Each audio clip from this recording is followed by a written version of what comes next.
De modo geral, a história da filosofia, a tradição filosófica, é a renúncia do corpo, a história da renúncia corporal. Se a gente pensar no começo da filosofia, lá no Nascimento com Parmênides, o Parmênides vai afirmar que os sentidos são enganadores, né? Que a essência, que o ser das coisas só é alcançável pela racionalidade. Logo depois vem Sócrates. Sócrates institui a dicotomia entre alma e corpo, sendo que a alma é a sede da verdade. A alma é que é a responsável para se chegar às verdades universais.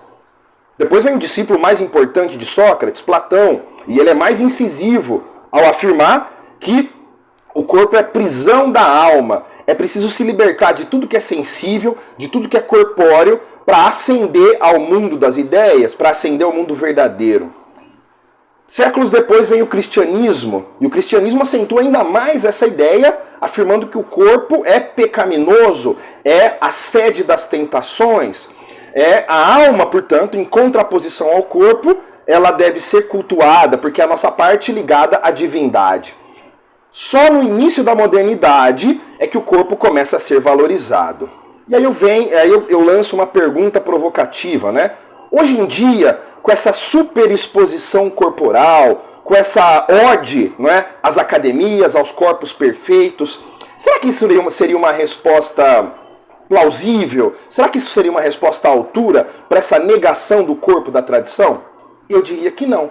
Porque, aí buscando, né, uma resposta em Nietzsche, o Nietzsche vai dizer que um tipo de niilismo, né, um tipo de negação, geralmente é combatido com o seu extremo oposto, com outro niilismo. E ele vai dizer o seguinte, quando Nietzsche fala que Deus está morto, não é, ele diz que a ciência o matou, mas nós seres humanos, ele está falando lá do século XIX, né, nós seres humanos, por não darmos conta de não existir algo para a gente, digamos, nos apoiar, a gente inventa a ciência como salvadora das mazelas da humanidade. É daí que nasce o positivismo, não é? A gente mata um Deus, que é o Deus religioso, e coloca outro Deus no lugar, que seria o Deus da ciência. Raciocínio semelhante vale em relação ao corpo, não é? Nós mutilamos as nossas potências corporais ao longo da tradição, ao longo da história, por conta da filosofia, por conta da religião.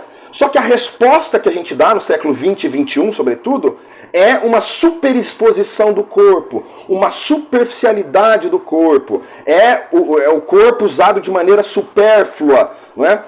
Quem daria uma resposta na minha interpretação, uma resposta digna, são dois pensadores, na verdade. O Spinoza, no século XVII, e o próprio Nietzsche, no século XIX. Para o Spinoza, o corpo é uma potência de agir. Nós somos corpos que nos encontramos com outros corpos. Se esses encontros são bons, o Spinoza diz que isso causa alegria. Se esses encontros são maus, entre aspas, né, maus no sentido não moral, mas no sentido fisiológico mesmo, se são maus encontros, isso nos causa tristeza. Então, se nós temos um autoconhecimento e o conhecimento do todo, nós vamos procurar bons encontros, nós vamos fazer com que o nosso corpo aumente a sua potência de agir. E o Nietzsche, ele vai ser o cara que vai desfazer as dicotomias platônicas, cristãs.